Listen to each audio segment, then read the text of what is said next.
الحمد لله نحمده ونستعينه ونستغفره ونؤمن به ونتوكل عليه ونعوذ بالله من شرور أنفسنا ومن سيئات أعمالنا من يهده الله فلا مضل له ومن يضلله فلا هادي له وأشهد أن لا إله إلا الله وحده لا شريك له ونشهد أن سيدنا وسندنا ونبينا ومولانا محمدا عبده ورسوله صلى الله تعالى عليه وعلى آله وأصحابه وبارك وسلم تسليما كثيرا.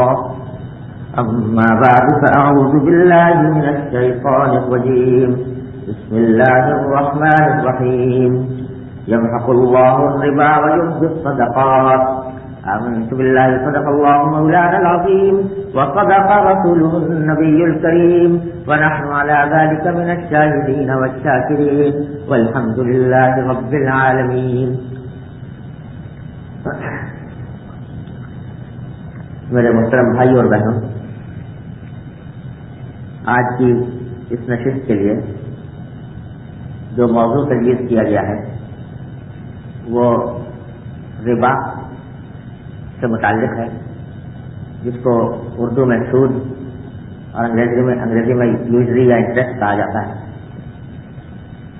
اور مقصد غالباً یہ ہے اس موضوع کو اختیار کرنے کا کہ یوں تو ساری ہی دنیا میں اس وقت سود کا نظام چلا ہوا ہے، لیکن بالخصوص مغربی دنیا میں اور اس دنیا کے اس حصے میں جہاں آپ حضرات رہتے ہیں وہاں بیشتر معاشی سرگرمیاں سود کی بنیاد پر چل رہی ہیں.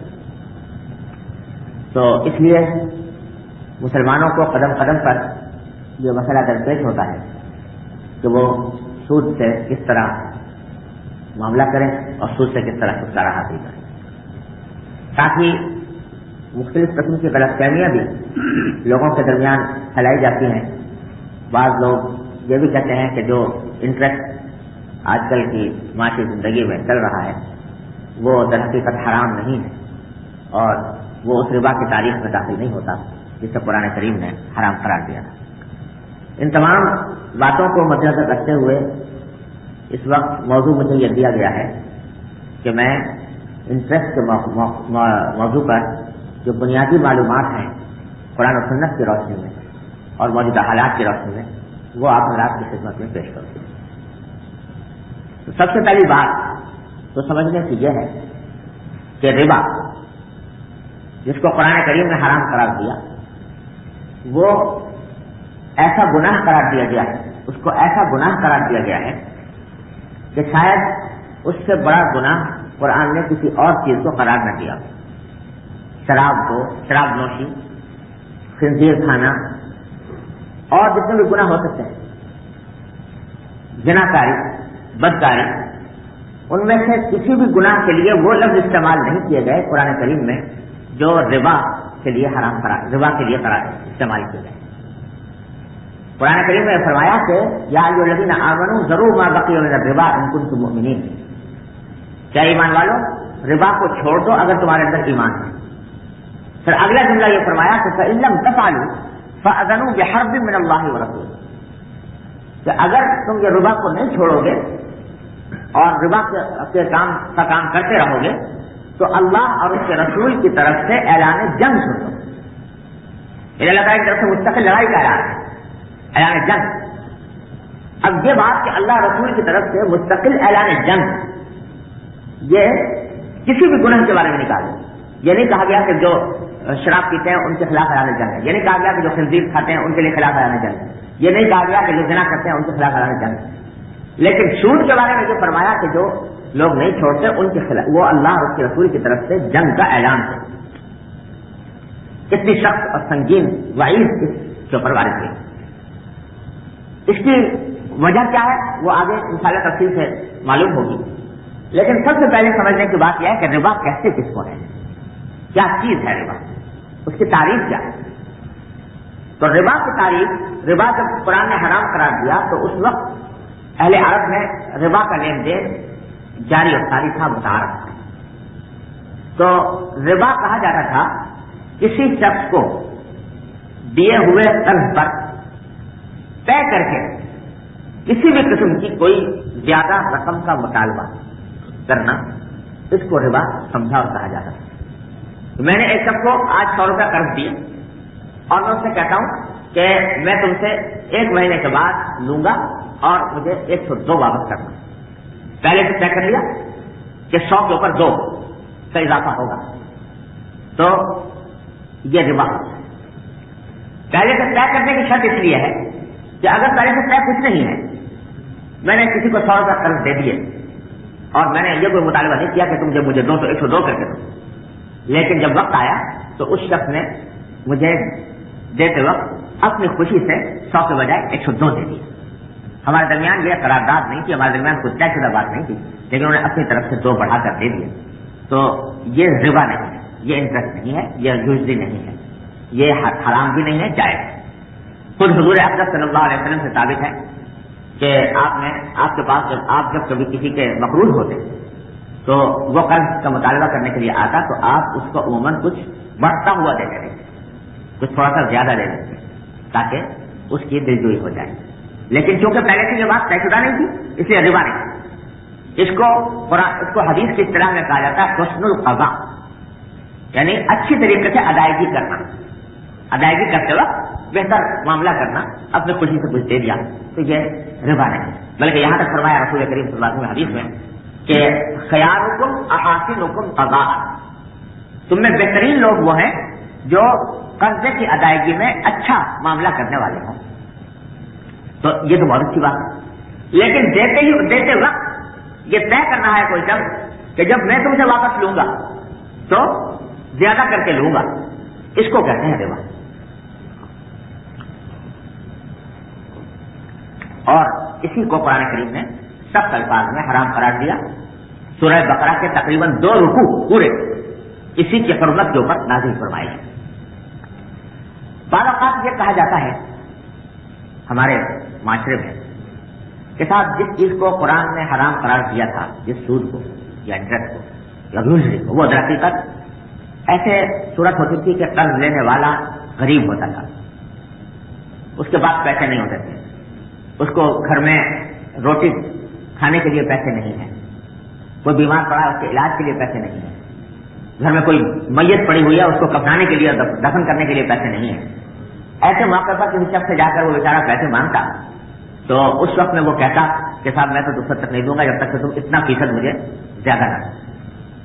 تو یہ بڑے انسانیت کے خلاف بات تھی کہ ایک شخص کو اپنی ذاتی ضرورت درپیش ہے، بھوکا ہے، ننگا ہے، اور اس کو پیسے فراہم نہ کیے جائیں بغیر سود کے، یہ بڑی خطرناک بات تھی۔ اس واسطے اللہ تعالیٰ نے اس کے خلاف اعلان جنگ کیا۔ لیکن ہمارے دور میں جو خاص طور سے بینکنگ کے اندر جو روپے کا لین دین انٹرسٹ کا ہوتا ہے، اس میں قرض لینے والا کوئی غریب فقیر نہیں ہوتا، بلکہ اکثر اوقات بڑا دولت مند ہوتا ہے، سرمایہ دار ہوتا ہے، اور وہ پیسے اس لیے نہیں لے رہا ہوتا کہ اس کو کھانے کی کمی ہے، کھانے کے لیے لے رہا ہے یا کپڑے پہننے کے لیے لے رہا ہے یا اپنی کسی بیمار کے علاج کے لیے لے رہا ہے۔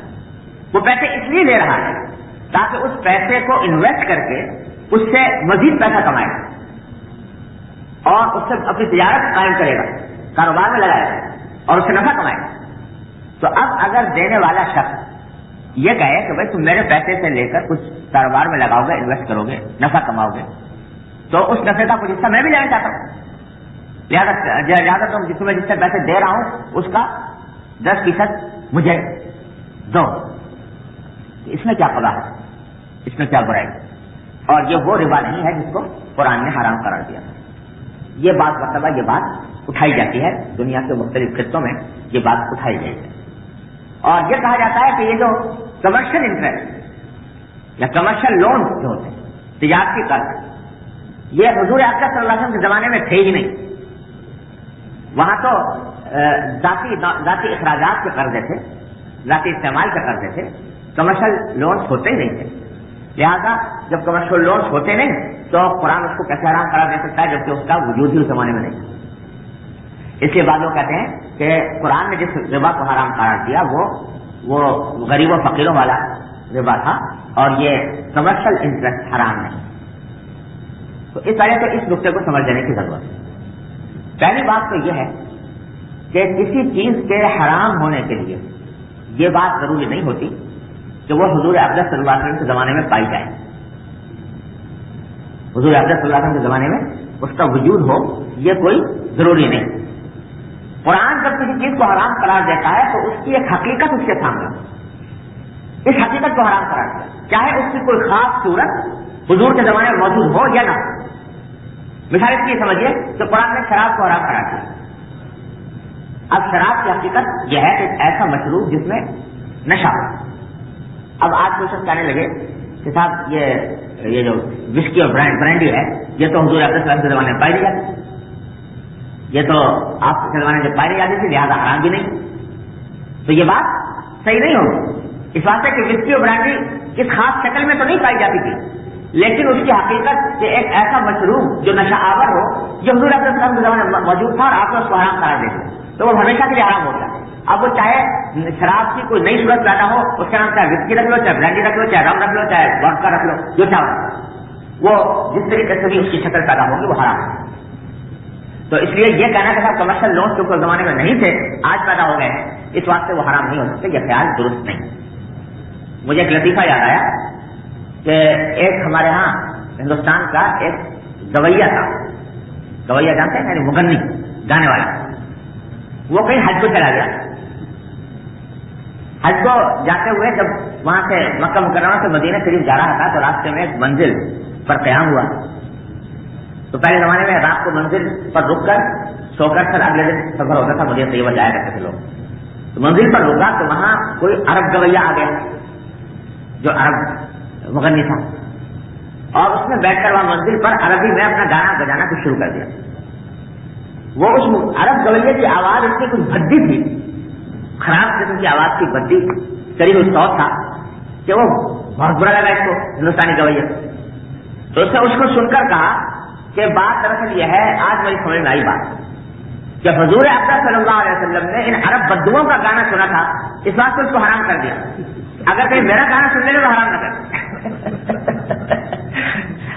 اگر کہیں میرا گانا سن لیا ہوتا تو اس کو حرام قرار نہ دے۔ تو آج کل یہ ایک مزاج بن گیا کہ ہر چیز کے بارے میں یہ کہنا کہ حضور صلی اللہ علیہ وسلم کے زمانے میں یہ ہوتا تھا اس واسطے وہ حرام تھی، آج یہ بات نہیں ہے زیادہ حرام نہیں۔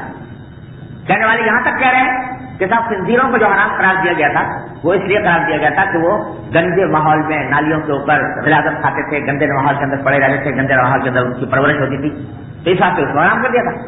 اب تو بڑے ہائیجینک قسم کے ماحول کے اندر ان کی پرورش ہوتی ہے، اعلیٰ درجے کے فارم اس کے لیے قائم ہے، لہٰذا اس کو حرام ہونے کی کوئی وجہ نہیں۔ تو یاد رکھیے قرآن جب کسی چیز کو حرام قرار دیتا ہے تو اس کی ایک حقیقت ہے، صورتیں اس کی کتنی بدلتی رہیں، اس کے پیدا ہونے کے تیاری کے طریقے کتنے بدلتے رہیں، لیکن وہ حقیقت اپنی جگہ برقرار رہتی ہے، وہ حرام ہے۔ یہ ہے اصول۔ پھر یہ کہنا بھی درست نہیں ہے کہ حضرت صلی اللہ علیہ وسلم کے عہد مبارک میں کمرشل لونز کا رواج نہیں تھا، سارے قرضے جو ہیں وہ ذاتی ضرورت کے لیے لیے جاتے تھے اور کمرشل لونز نہیں ہوتے۔ میں نے پوری کتاب اس موضوع پر لکھی ہے اور میرے والد ماجد حضرت مفتی عمر شفیع صاحب رحمۃ اللہ علیہ کی بھی کتاب ہے مسئلہ سود کے نام سے، اور اس پر میں دوسرا حصہ میں نے لکھا ہے۔ اس میں میں نے مثالیں دی کہ سرکار دو عالم صلی اللہ علیہ وسلم نے کے زمانے میں بھی تجارت کے قرضوں کا لین دین ہوتا تھا۔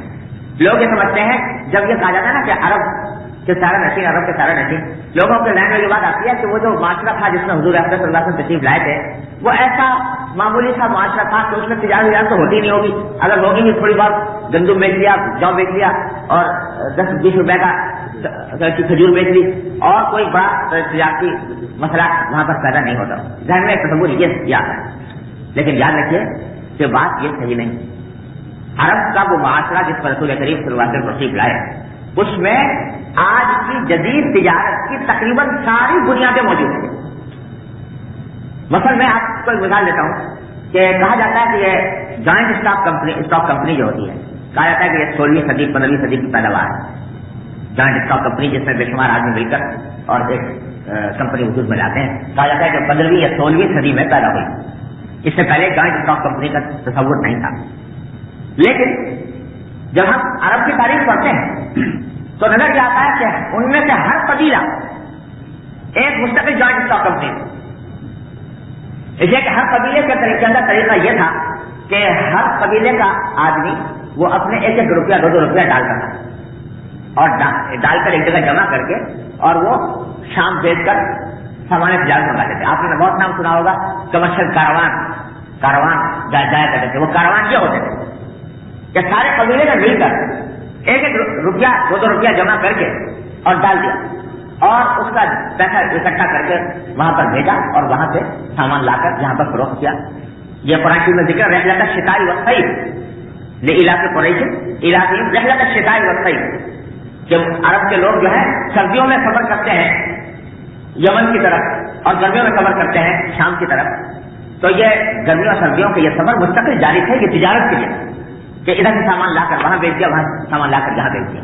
وہ سارا کچھ یہ کلیکٹ والے ہیں کہ جس میں 1-1 آدمی بعض اوقات 10-10 لاکھ درہم 10 لاکھ دینار قرض لے رہا ہے اور ظاہر 10 لاکھ دینار اگر کوئی قرض لے رہا ہے تو کیا ایسے لے رہا ہے کہ اس کو گھر میں کھانے کے لیے روٹی نہیں یا میت کو کفن دینے کے لیے کپڑا نہیں. وہ ظاہر کتنا بڑا ربا اگر وہ قرض اگر لے رہا ہے تو وہ کسی کمرشل مقصد کے لیے لے رہا ہے. سب سے جس وقت نبی کریم صلی اللہ علیہ وسلم نے حجۃ الوداع کے موقع پر ربا کی حرمت کا اعلان فرمایا جو فرمایا کہ آج سے ربا ختم کر دیا گیا اور ساتھ فرمایا اول ربا اضعه ربا العباس بن عبد المطلب. سب سے پہلا ربا ملنے کا پتہ الفرقان کو میں رائٹ آف کرتا ہوں ختم کرتا ہوں. وہ عباس میرے چچا عباس بن عبد المطلب کا یعنی حضرت عباس جو حضور صلی اللہ علیہ وسلم کے چچا تھے وہ لوگوں کو سود پر قرض دیا کرتے. تو آپ نے فرمایا کہ آج کے دن کیونکہ ربا حرام ہو گیا تو میں سب سے پہلا ربا جو اس کو ختم کرتا ہوں وہ عباس بن عبد المطلب کا ربا ہے. یعنی ان کا جو ربا لوگوں کے ذمہ واجب تھا آج سے میں ختم کر دیا.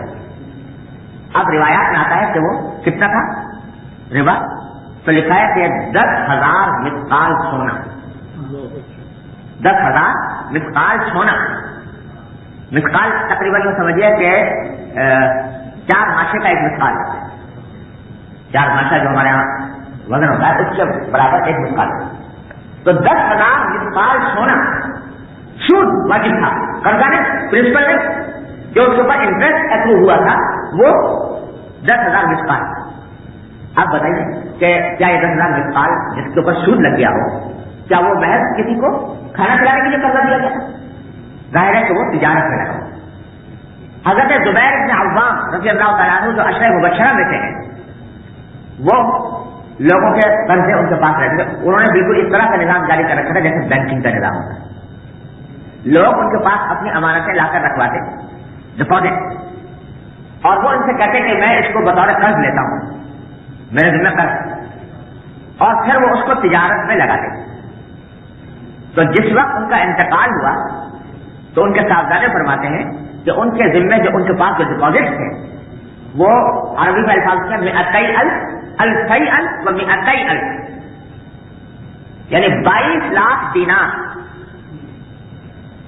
22 لاکھ دینار ان کے ذمے ان کے پاس ڈپازٹ موجود ہے جن کو وہ قرضے کے طور پر لے کر اور وہ تجارتی کاروبار میں لگایا ہوا ہے. تو یہ کہنا کہ اس دور کے اندر کمرشل لونز نہیں ہوتے تھے یہ بالکل خلاف واقعہ بات ہے. اور حقیقت یہ ہے کہ کمرشل لونز بھی ہوتے تھے اس کے اوپر بھی ربا کا لین دین ہوتا تھا. اور جب قرآن نے ربا کو حرام قرار دیا تو ہر قسم کے قرضے پر جو زیادتی وصول کی جائے اس کو حرام قرار دیا. یہ ہے ربا کی حقیقت.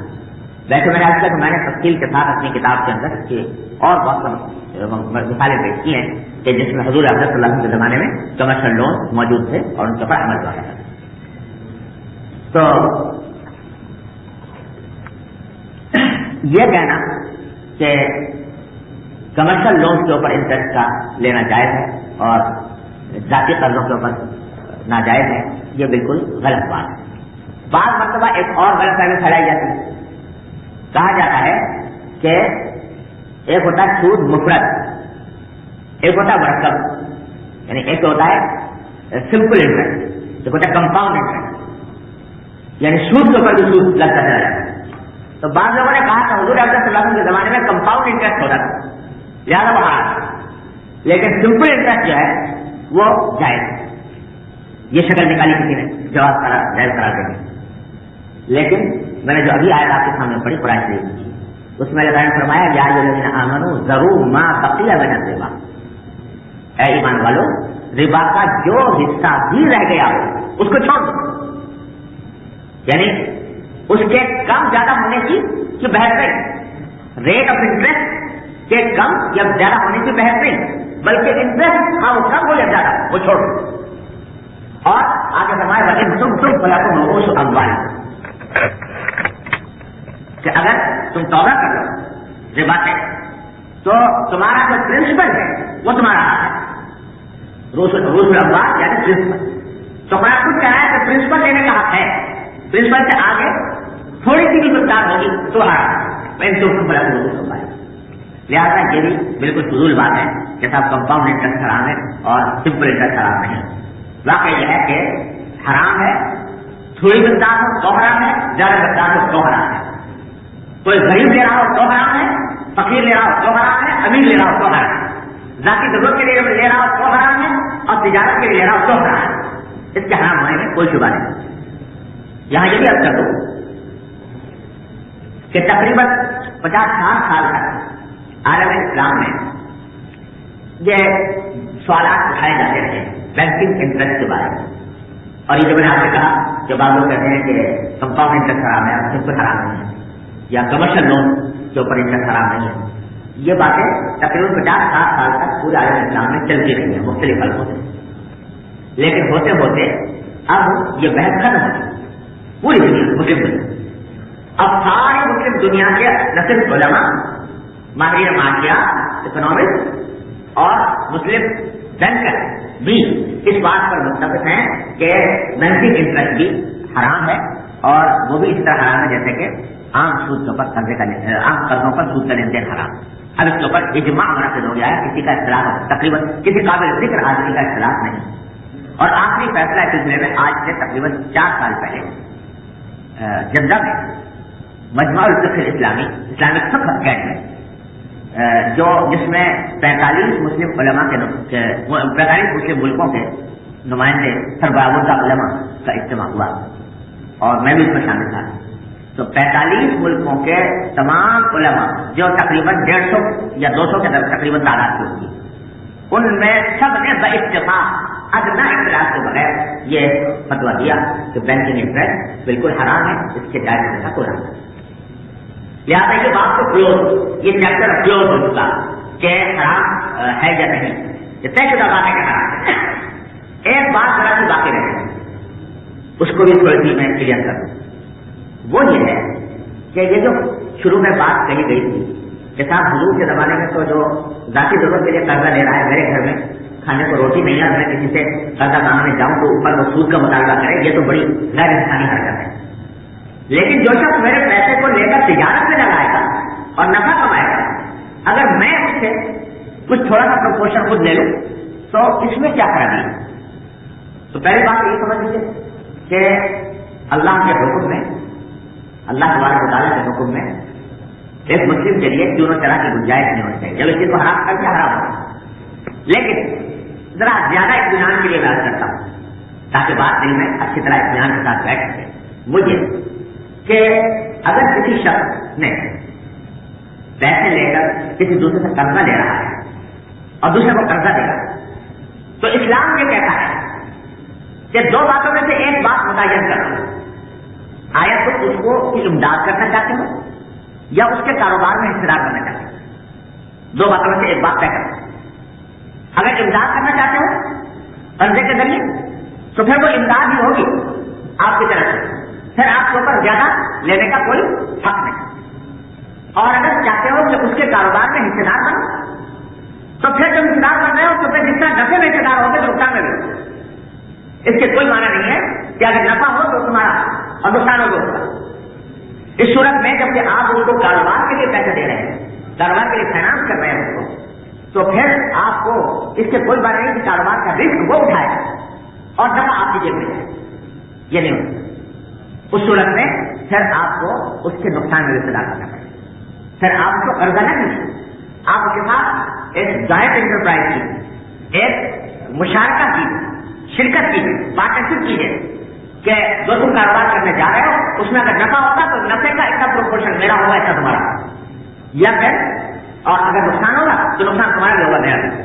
اس کے کوئی معنی نہیں ہے کہ آپ کو نے تو اپنا ایک پرسنٹیج طے کر لیا کہ میں 15% آپ سے لوں گا، تم جا کر اس کے کاروبار میں کیا کرتے ہو، تم جہنم میں جاتے ہو یا تمہیں نقصان ہوتا ہے، مجھے اس سے کوئی بات یہ نہیں ہوتا۔ لہٰذا یہ کہنا کہ صاحب وہ تجارت میں نفع کما رہا ہے تو سفے کے اندر میں بھی حصہ بنتا ہوں، ٹھیک ہے ضرور بنی آپ حصہ دار، لیکن ساتھ ساتھ پھر اس کے نقصان بھی اٹھائیں۔ یہاں انٹرسٹ کا جو نظام ہے، میں اس لیے کر رہا ہوں اس کو سمجھنے کی ضرورت ہے۔ آج کل بڑے شبہات لوگوں کو دنوں میں پیدا کیے جاتے ہیں۔ ایک طرف اللہ نے یہ فرمایا کہ اعلان ایگزمپشن جو سود نہیں ہوتا، اور دوسرا حضور اکرم صلی اللہ علیہ وسلم نے بھی ایسے شدید الفاظ استعمال کیا ہے کہ کسی گناہ سے یہ نہیں کیے۔ آپ نے فرمایا کہ سود جو ہے وہ اتنی خراب چیز ہے جیسے معاذ اللہ ثم معاذ اللہ کوئی شخص اپنی ماں کے ساتھ زنا کرے، یہ الفاظ استعمال حدیث۔ تو یہ کیوں؟ اس کی ایک حکمت یہ ہے کہ لوگ کہتے ہیں بینکنگ کا جو نظام ہے بڑا معصوم انوسنٹ نظام ہے، اس کے اندر کوئی خرابی نہیں ہے۔ حالانکہ ذرا سوچیے، میں ایک مثال آپ کو کہ اسلام نے جو طریقہ تجویز کیا کاروبار میں حصہ دار ہے وہ یہ ہے کہ اگر نفع ہوتا ہے تو نفع کے اندر بھی دونوں فریق طے شدہ تناسب سے حصہ دار ہو، اور اگر نقصان ہوتا ہے تو نقصان کے اندر بھی دونوں حصہ دار ہو۔ یہاں بینکنگ کا جو نظام ہے موجودہ، اس نظام کا خلاصہ یہ ہوتا ہے کہ ایک فریق بعض اوقات تو یہ ہوتا ہے کہ اگر قرض لینے والے کو نقصان ہو گیا تو قرض فائدے میں اور لینے والا نقصان، اور بسا اوقات یہ ہوتا ہے کہ قرض لینے والے نے زیادہ طرح سے نفع کمایا اور قرض دینے والے کو معمولی طرح سے اس نے نفع دیا۔ اس کو ایک مثال سے آپ سمجھیے کہ ایک شخص ہے وہ لون اس نے لیا، وہ کس کا ہے؟ 1 کروڑ روپیہ کہاں سے آیا؟ ظاہر ہے کہ وہ بینک کے پاس ڈپازٹ کس کے ہیں؟ میرے ہیں، آپ کے ہیں، عام آدمیوں کے، ایک آدمی۔ وہ 1 کروڑ روپیہ بیٹھے گا کس کا ہے؟ پوری قوم کا۔ اس پوری قوم کا 1 کروڑ روپیہ لے کر اور اس نے تجارت کی۔ جب 1 کروڑ روپیہ لے کر تجارت کی تو اس پر بعض اوقات بات تجارتیں ایسی ہوتی ہیں کہ ان کے اندر اس کو بعض اوقات 10% نفع، فرض کرو 10% نفع، 1 کروڑ کے کتنے بن گئے؟ 2 کروڑ۔ اس میں سے ریٹ آف انٹرسٹ ہمارے یہاں پاکستان میں ریٹ آف انٹرسٹ جو ہے 15%۔ تو 1 کروڑ جو نفع کمایا گیا اس میں سے صرف 15 لاکھ روپے کس کو دیے؟ بینک کو، اور بینک نے اپنا کمیشن کاٹ کر جو عوام کو دیے وہ 7%، 10% دیے عام آدمی۔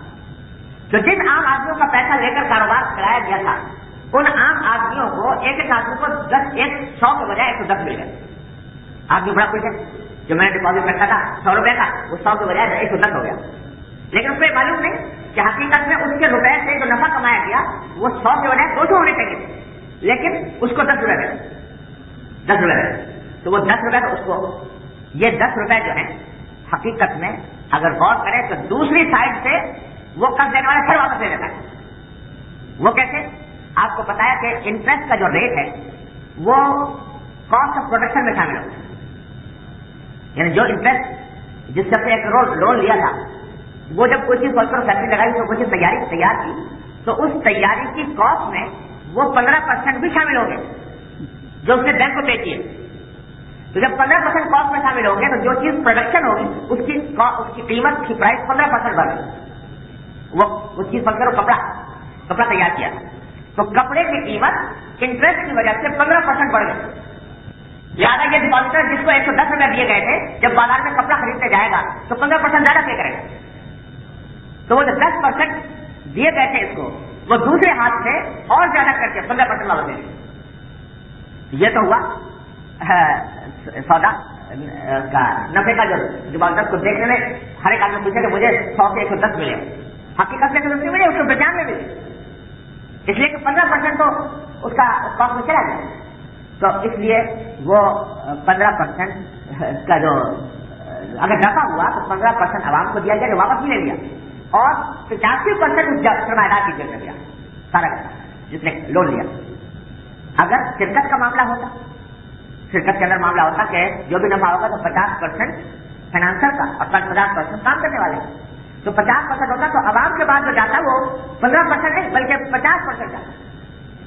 اور یہ 50% کاسٹ میں شامل نہ ہوتا, پروڈکشن کی کاسٹ میں شامل نہ ہوتا. اس لیے کہ نفع تو تقسیم میں ہوتا ہے بعد میں تقسیم ہونے کے بعد, جب ایکچولی چیز بک جاتی ہے اس کے بعد نفع معلوم ہوتا ہے.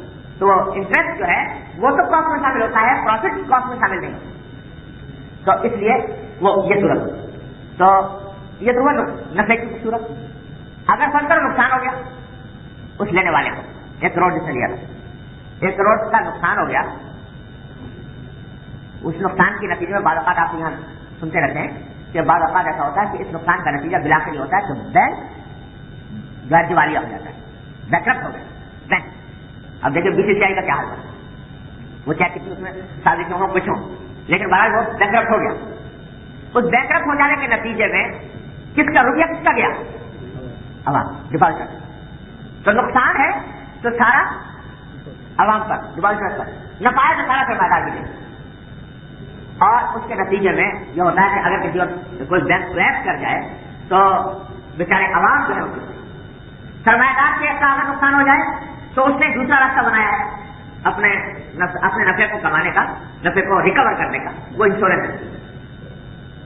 یعنی اگر فرض کرو کہ روئی کے گودام میں آگ لگے تو اس نقصان کو پورا کرنے کا فریضہ کس پر آ جاتا ہے, انشورنس کمپنی. انشورنس کمپنی میں کس کا پیسہ ہے, انشورنس کمپنی میں عوام. وہ ان عوام کا جو اپنی گاڑی سڑک پر نہیں لا سکتے جب تک انشورنس نہ کرائیں. ان کی گاڑی کو ایکسیڈنٹ نہیں ہوتا, ان کی گاڑی کو آگ نہیں لگتی, ان کے گودام کو آگ نہیں لگتی, لیکن وہ پریمیم پے کرنے پر مجبور ہے. ان کے پریمیم کو جمع کر کے انشورنس کمپنی کی عمارت تعمیر کی گئی اور اس کے اندر ڈپازٹ جمع ہے, تو وہ اس سرمایہ دار کے نقصان کو اس طرح کراتی ہے. تو نتیجہ یہ کہ یہ سارا گورکھ دھندا اس لیے کیا جا رہا ہے تاکہ سرمایہ دار کو نفع ہو تو اس کا ہو, نقصان ہو تو عوام کا. اور اس کے نتیجے میں یہ صورتحال بن رہی ہے کہ روپیہ آخر ساری قوم کا روپیہ بینک میں جمع ہے, بینک میں جمع ہے. اگر وہ صحیح طریقے پر ہوتا تو اس کے تمام منافع جو ہیں وہ عوام تک پہنچے. اس کا نتیجہ یہ ہے کہ ڈسٹریبیوشن آف ویلتھ کا جو سسٹم ہے وہ بجائے اس کے کہ اس سے ویلتھ نیچے کی طرف جائے اوپر کی طرف جائے. تو یہ وہ خرابی ہے جس کی وجہ سے حضور اکرم صلی اللہ علیہ وسلم نے فرمایا کہ یہ ربا ایسا ہے جیسے کہ کوئی شخص اپنی ماں سے معاذ اللہ سے ناکاری کا ارتکاب کرے, اتنا سنگین گناہ ہے. اس واسطے کہ پوری قوم کو ایسے تباہی کا نشانہ بنائے. آج ہم جب کہا کرتے تھے کہ وہ ربا حرام ہے, ہم تو اس لیے حرام مانتے ہیں کہ قرآن نے حرام کہا. ہمیں اس سے عقلی اور دلائل وغیرہ سے اتنی زیادہ بحث نہیں, اللہ تعالیٰ نے جب حرام کر دیا تو حرام. لیکن آج جو انسانیت تجربہ کر رہی ہے انٹرسٹ کے نظام کا, تو آپ آنکھوں سے دیکھ رہے ہیں کہ کیا عالم بنا ہوا ہے. اب یہ بظاہر ایسا لگتا ہے کہ صاحب دنیا کے اندر یہ نظام انٹرسٹ کا جاری ہے اور آپ کا یہ ملک جتنا دنیا بھر میں کٹوتی بول رہا, اور اب تو اس کا کوئی دوسرا حریف بھی رخصت ہو گیا دنیا سے, کوئی اس سے ٹکر لینے والا موجود نہیں, لیکن پھر ریسیشن کا شکار ہے. وہ ترقی پر اس کی بنیاد اگر غور کی جائے تو وہ صرف انٹرسٹ. تو اس لیے یہ کہنا کہ صاحب وہ جو غریب فقیر قسم کے لوگ قرضے لیا کرتے تھے اس کے اوپر سود کا مطالبہ کرنا یہ تو حرام تھا, لیکن آج اگر کوئی شخص لے رہا ہے کمرشل لون کے اوپر تو اس میں حرام نہیں ہونا چاہیے. یہ عقلی اعتبار سے اور معاشی اعتبار سے بھی یہ بات درست نہیں ہے. جیسا میں نے آپ کے سامنے تھوڑی سی تشریح کی, اگر کوئی آدمی ذرا غیر جانکاری کے ساتھ اس نظام کو مطالعہ کرے تو پتہ چل جائے گا کہ اس نے دنیا کو معاشی تباہی سے آخری کنارے تک پہنچایا. اور ایک وقت آئے گا انشاءاللہ کہ لوگوں کے سامنے یہ بڑی حقیقت کھلے گی اور یہ پتہ چلے گا کہ قرآن نے ربا کے خلاف اعلان جنگ کیوں کیا. یہ تو ایک پہلو تھا ربا کے اوپر مسئلہ جو میں نے آپ کی خدمت میں عرض کیا. اب ایک دوسرا سوال جو اتنا ہی اہمیت رکھتا ہے اور جو لوگوں کے دلوں میں بہت آج کے دور میں خاص طور پر پھول بڑھاتا ہے وہ یہ ہے کہ صاحب چلو مان لیا کہ انٹرسٹ حرام ہے, لیکن اگر انٹرسٹ کو ختم کر دیا جائے تو پھر طریقہ کیا ہو اس معیشت کو چلانے. اس واسطے کہ اس وقت پوری اکانومی دنیا بھر وہ اس کی روح انٹرسٹ پر آئے, وہ روح اگر اس میں سے نکال دے تو اس کے چلنے کا کوئی راستہ نظر نہیں آتا. تو لوگ کہتے ہیں کہ صاحب انٹرسٹ کے سوا کوئی اور نظام پریکٹیکیبل نہیں، کوئی اور طریقہ ہمارے پاس موجود نہیں، وہ تو کیا؟ تو اس سلسلے میں گزارش ہے کہ بات تو بڑی لمبی ہے، اور سچی بات یہ ہے کہ ایک نشست میں اس موضوع کا پورا حق ادا ہونا ممکن بھی نہیں ہے، اور ذرا قدر ٹیکنیکل بھی ہے، لہذا اس کو عام فہم الفاظ میں بیان کرنا جس سے عام لوگوں کو دلچسپی بھی ہو، یہ آسان نہیں ہے۔ لیکن بہرحال میں کوشش کرتا ہوں ذرا اس کو سمپلیفائی کرنے کی کہ آسان طریقے پر بات کچھ سمجھ میں آ سکے۔ وہ یہ ہے کہ سب سے پہلے تو یہ سمجھ لیجیے کہ اگر اللہ نے کسی چیز کو حرام کیا، کہا کہ یہ چیز حرام ہے، تو یہ ممکن ہی نہیں ہے کہ وہ انڈسپینسبل، اگر وہ انڈسپینسبل ہوتی، ناگزیر ہوتی، تو اللہ اس کو حرام نہ کرتا۔ قرآن نے کہا لا یکلف اللہ نفسا الا وسعہا، اللہ تعالیٰ کسی ایسی بات کا حکم نہیں دے سکتے جو انسان کی وسعت سے باہر ہے۔ لہذا ایک مومن کے لیے اتنی بات بھی کافی ہے کہ اللہ نے جب حرام کیا تو اللہ سے زیادہ کوئی جانے والا نہیں ہے کہ کون سی چیز انسان کے لیے ضروری ہے، کون سی چیز ضروری نہیں ہے۔ اگر حرام کیا تو یقیناً وہ ضروری نہیں، کچھ گڑبڑ کہیں پائی جا رہی ہے جس وجہ سے وہ ضروری معلوم ہو رہی ہے، تو اس گڑبڑ کو دور کرنے کی ضرورت ہے، نہیں یہ کہنا کہ صاحب اس کے بغیر کام نہیں کرے۔ پہلی بات تو یہ۔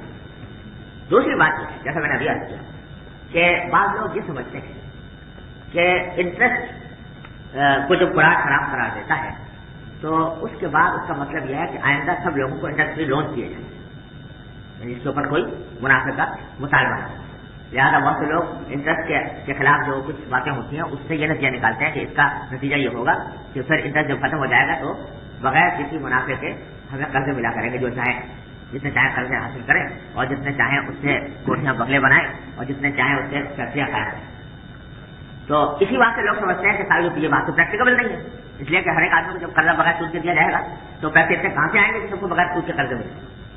یاد رکھیے کہ انٹرسٹ کا جو آلٹرنیٹو ہے وہ قرض حسنہ نہیں کہ قرض ویسے بغیر کسی چانس سے دے جائے، اس کا آلٹرنیٹو اصل میں ہے مشارکت، جو بھی میں نے آپ سے سمجھایا مشارکت، یعنی جب کوئی شخص کاروبار کے لیے قرضہ لے رہا ہے تو اس میں دینے والا، پیسہ دینے والا، وہ اگر چاہے تو یہ کہہ سکتا ہے کہ میں تمہارے کاروبار میں حصہ دار ہوں، اگر تمہیں نفع ہوگا تو اس نفع کا بھی کچھ حصہ مجھے دینا پڑے گا، اور اگر نقصان ہوگا تو اس نقصان کے اندر بھی میں شامل ہوں۔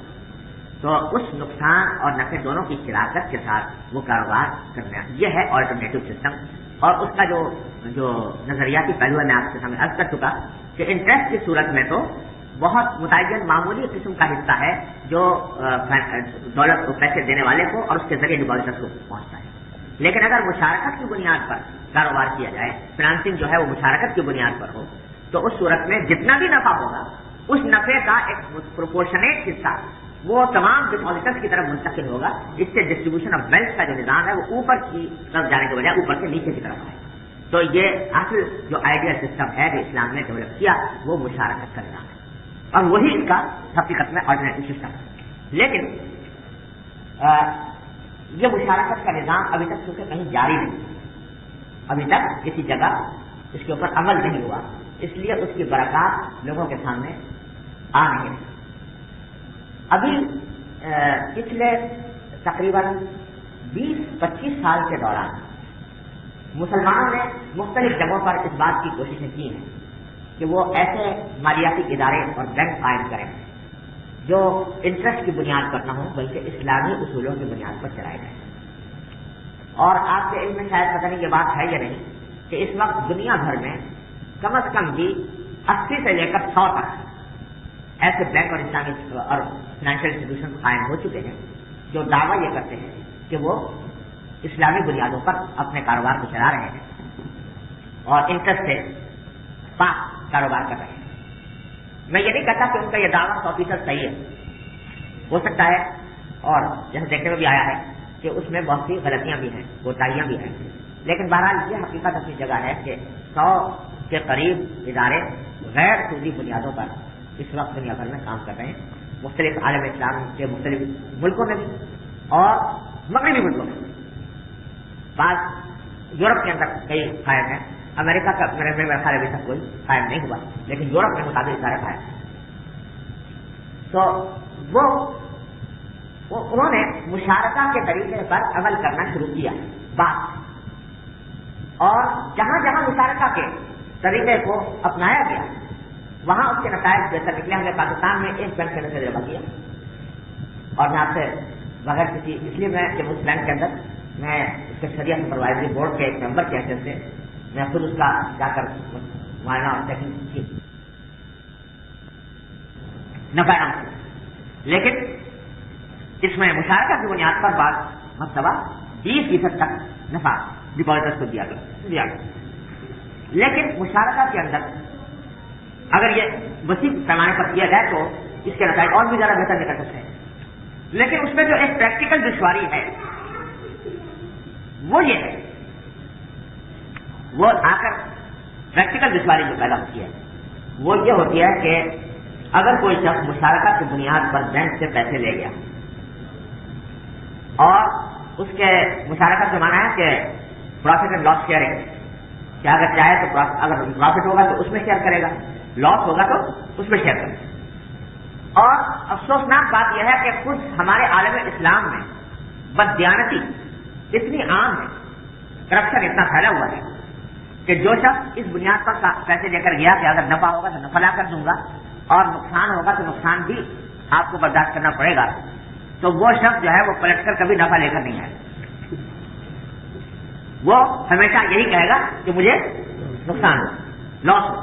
لہٰذا اب آپ بجائے اس کے کہ آپ مجھ سے پیسے کا مطالبہ کریں، الٹے آپ ہی اور دیجیے اس لاس کو بیچ کرنے کے.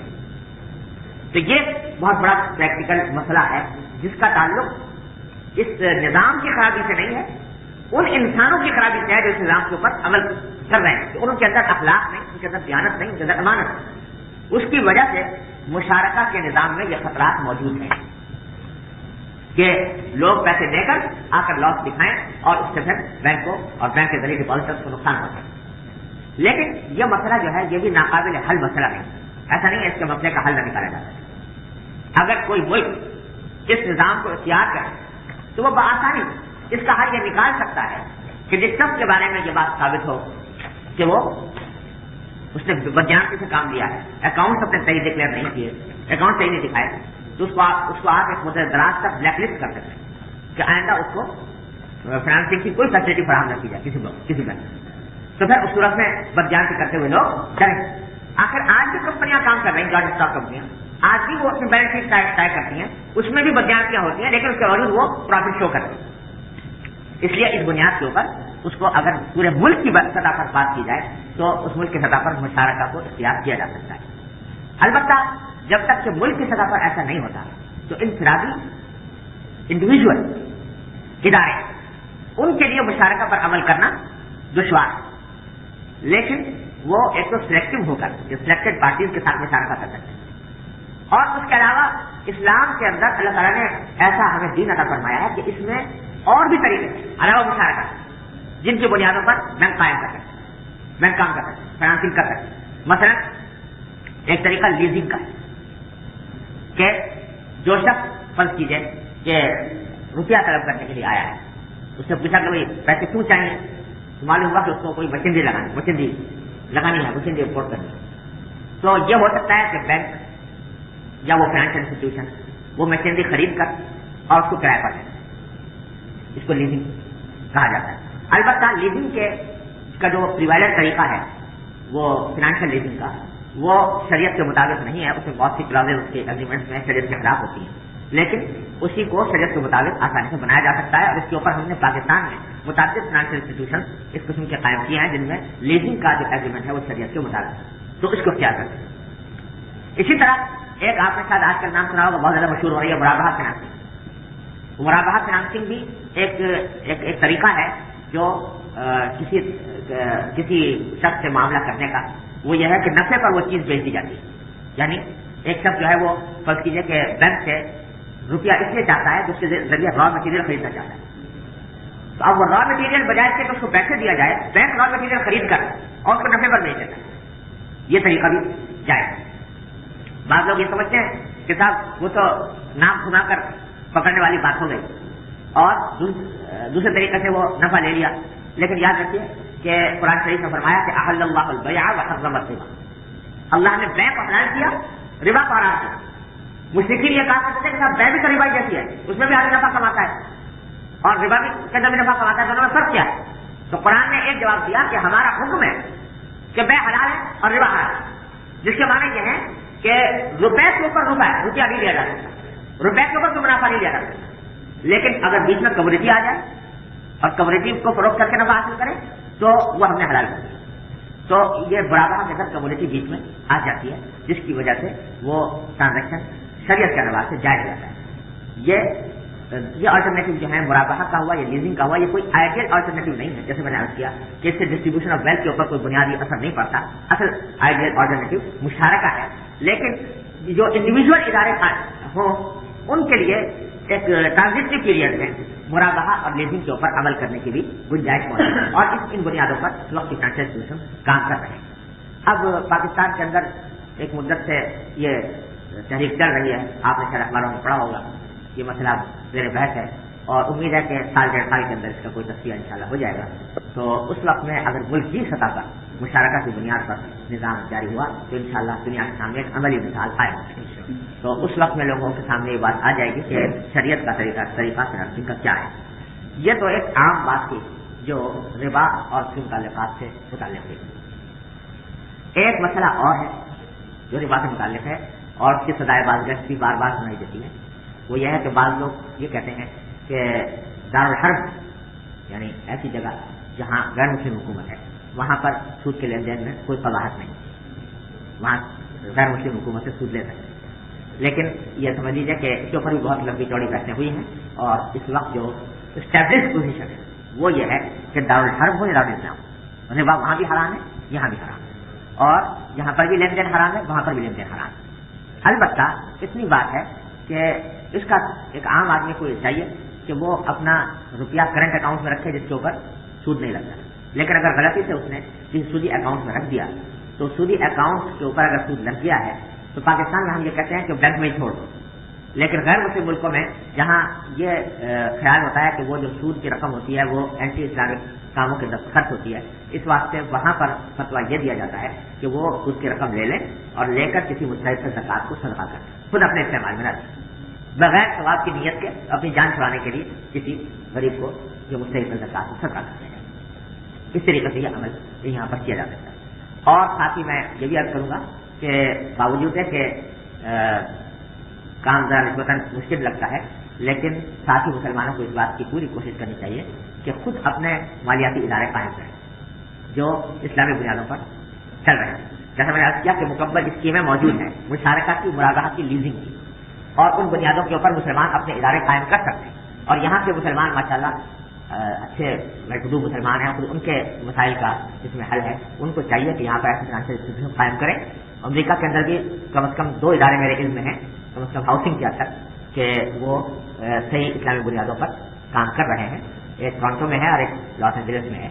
تو یہ اب مختلف ان اداروں کی تعداد بڑھنی چاہیے اور مسلمانوں کو اپنے طور پر یہاں پر اس کو قائم کرنا چاہیے، لیکن اس میں بنیادی شرط یہ ہے کہ جب اس کا نظام بنائیں تو ماہر فقہا اور مفتی حضرات سے مشورہ کر کے اور اس کی بنیاد پر وہ قائم کریں۔ آپ ذاتی اگر یہ کام کرنا چاہیں گے تو اگر اس سلسلے میں کسی خدمت کے لیے مجھ سے آپ چاہیں گے تو میں اس کی ہر خدمت کے لیے حاضر ہوں۔ اس وقت جیسے میں نے عرض کیا کہ تقریباً 100 کے قریب ادارے دنیا میں ہیں، اور میں تقریباً 5 سال سے ان مختلف اداروں کے طریقہ کار میں انوالو ہوں، اور مختلف دنیا کے مختلف ملکوں میں یہ کام ہو رہا ہے، اس لیے کوئی خدمت اگر مجھ سے بن پڑے گی تو میں اس کے لیے حاضر ہوں۔ اللہ تبارک و تعالیٰ آپ حضرات کو اس کی توفیق عطا فرمائے، ہمت عطا فرمائے، اور مسلمانوں کے لیے ایک جیسا بات پیدا کرنے کی توفیق عطا فرمائے۔ واقعہ تعالیٰ اگر کوئی سوال ہو تو میں اس کے لیے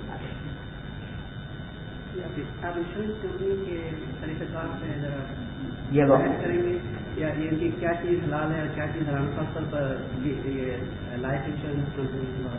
دیکھیے انشورنس ایک مستقل موضوع ہے، اور اس وقت تقریباً 1-1.5 گھنٹہ جو گفتگو ہوئی وہ بینک سے متعلق تھی۔ اگر انشورنس کے اوپر بھی تمام مفصل گفتگو کی جائے تو وہ بھی تقریباً اتنا ہی وقت لے گی، لیکن لائف انشورنس کے اندر یہ ہے کہ اس میں ربا بھی ہے، قمار ہوا، تو اس وجہ سے وہ جو طریقہ کار اس وقت لائف انشورنس کا چل رہا ہے وہ ربا اور قمار دونوں پر مشتمل ہے، اس واسطے حرام ہے۔ اگر کسی نے لیا ہوا ہو تو صرف جتنا پریمیم اس نے پے کیا ہے صرف اتنا اس نے استعمال میں لانا جائے گا، اس سے زیادہ استعمال میں لانا جائز نہیں. لیکن جیسا میں نے کیا کہ جیسے بینکنگ کے معاملے میں ہے کہ اس کے متبادل ادارے دنیا میں الحمدللہ قائم ہو رہے ہیں. غلطیاں ہیں، یہ سمجھ لیجیے، میں جو کہہ رہا ہوں کہ اس میں غلطیاں بھی ہیں، کوتاہیاں بھی ہیں. اور لیکن مسئلہ یہ ہے کہ یہ جو اس وقت کا انٹرسٹ والا نظام ہے یہ ایک دن میں کھڑا نہیں ہو گیا. اس کو اس مقام تک پہنچنے میں صدیاں لگی تھی. تو جو انٹرسٹ سسٹم ہوگا اس کو بھی ٹھیک ٹھیک قائم ہونے میں وقت لگے گا، اس میں غلطیاں بھی ہوں گی، ٹھوکریں بھی کھائیں گے. لیکن اصل بات یہ ہے کہ ایک مرتبہ رخ درست ہو جائے تو الحمدللہ وہ ہو رہا ہے. اسی طرح انشورنس کمپنیوں کا معاملہ ہے کہ اس وقت دنیا میں کم از کم 10 کمپنیاں تو میرے علم میں ہیں کہ جو انشورنس کمپنیاں جو اسلامی بنیادوں پر کام کر رہی ہیں. اس کا نام انشورنس کمپنی نہیں ہے، اس کا نام تکافل ہے، شرکت التکافل. تو وہ مختلف جگہوں پر کام کر رہی ہے. تو ان بنیادوں کے اوپر اس کو بھی استوار کیا جا سکتا ہے. جی وہ تفصیل طرف بات ہے ذرا. ایک بات یہ تھا کہ ابھی جو بات ختم ہوئی اب میں بھی سوچ کر گیا، کسی آدمی کے پاس جو ہے پیسے ہیں، بڑا اماؤنٹ ہے چھوٹا اماؤنٹ ہے، وہ یہ نیت سے بینک میں رکھ رہا ہے کہ مجھے جو پیسے ملیں گے میں نہیں لوں گا، میں غریبوں کی امداد کروں گا. کیا اس کے اوپر یہ فریضہ عائد ہوتا ہے شریعت کی طرف سے کہ وہ غریبوں کی امداد کرنے کے لیے اپنا پیسہ بینک میں رہیں اور ان کے پاس سے پیسہ لے کے غریبوں کو دیں؟ ابھی عرض کیا یا بہتر شکل یہ ہو سکتی ہے کہ نہیں بھائی غریبوں کی مدد کرنا اللہ نے پیدا کرنے والا وہی ہے، وہ ان کا جو ہے رزق رسا ہے، ہمارے ذمہ یہ ہے کہ اگر ہماری استطاعت ہے ہم بھوکوں کو کھانا کھلا دیں، اگر نہیں استطاعت ہے تو اللہ تبارک و تعالیٰ سے دعا کرے گا، اللہ تبارک و تعالیٰ ان کا کوئی صحیح ذریعہ. تو ایسی صورت میں کیا ہمارے پیسے ہم جو ہے ویسے اکاؤنٹ میں رکھنا بہتر ہوگا کہ جس میں سود نہیں مل رہا ہے، یا ایسے اکاؤنٹ میں رکھنا بہتر ہوگا کہ کم سے کم ان سے سود لے لیں اور غریب کو دے دیں؟ بات کا سوال آنا کیا. اور میں ویسے اشارہ کر چکا ہوں اپنی ابھی گفتگو میں کہ صحیح طریقہ یہ ہے کہ کرنٹ اکاؤنٹ ہی میں رکھوایا جائے، یعنی سودی اکاؤنٹ میں رکھوانا، چاہے اس نیت سے ہو کہ میں کسی غریب کو دے دوں گا، یہ اس نیت سے رکھوانا بھی درست نہیں. اس واسطے کہ جس وقت آپ نے سودی اکاؤنٹ میں رکھوایا تو سودی معاملے کا گناہ تو اسی وقت ہو گیا، سودی معاملہ کرنے کا گناہ تو اس وقت ہو گیا. اب اس کو صدقہ کرنا ایسا کہ گناہ کر کے کفارہ کرنا. تو ایک صورت یہ ہے کہ آدمی گناہ کرے پھر کفارہ ادا کرے، اور ایک صورت یہ ہے کہ گناہ کرے ہی نہیں. تو ظاہر ہے کہ وہ صورت بہتر ہے جس میں گناہ کرے گی. اس لیے صحیح راستہ یہ ہے کہ کرنٹ اکاؤنٹ میں رکھوائے، اور اگر غلطی سے رکھوا دیا ہے ناواقفیت کی وجہ سے سودی اکاؤنٹ میں تو اس صورت میں چارہ کاری ہے کہ جو ملا ہے اس کو کسی غریب کو سکھانا. اب آپ نے کہا کہ یہ سود کس طرح سے غلطی سے اگر آپ کو رکھ دیا ہمارا پیسہ مل گیا تو آپ غریب کو دے دیں گے، تو آپ غریب کو سود کا پیسہ کھلا رہے ہیں، لیکن وہاں جو غریب کے پیسہ سود دیتا تھا اس کو نہ. اچھا سوال کیا ہے. اصل میں بات یہ ہے کہ غریب کو کھلانے کے کا منشا یہ ہوتا ہے، ایسا جو غریب کو دے رہے ہیں وہ سود کا پیسہ نہیں ہوا آپ کے پاس. بات یہ ہے کہ اگر کسی دوسرے کی ملکیت میرے پاس آ گئی، کسی دوسرے کا روپیہ میرے پاس آ گیا تو اصل میرا کام یہ ہے کہ میں اس کو واپس لوٹاؤں، ٹھیک. لیکن اگر وہ میرے پاس لوٹانے کی قدرت نہیں ہے، بالکل میں جانتا نہیں کہ وہ کس کا پیسہ ہے، نہ میرے پاس کا پتہ معلوم ہے، تو اس صورت میں شریعت نے حکم یہ دیا ہے کہ تم اس کو کسی غریب کو صدقہ کرو. وہ صدقہ جو ہوتا ہے وہ میری طرف سے نہیں ہے، نہ وہ سود ہے، بلکہ در حقیقت وہ اصلی اوریجنل جو مالک تھا اس کی طرف سے ایک چیریٹی جو غریب کو دی جاتی. تو یہ نہیں ہے کہ غریب کو سود کھلایا جا رہا ہے، بلکہ اصل مالک جو اصل جس کا حق تھا، جس تک پہنچانا میرے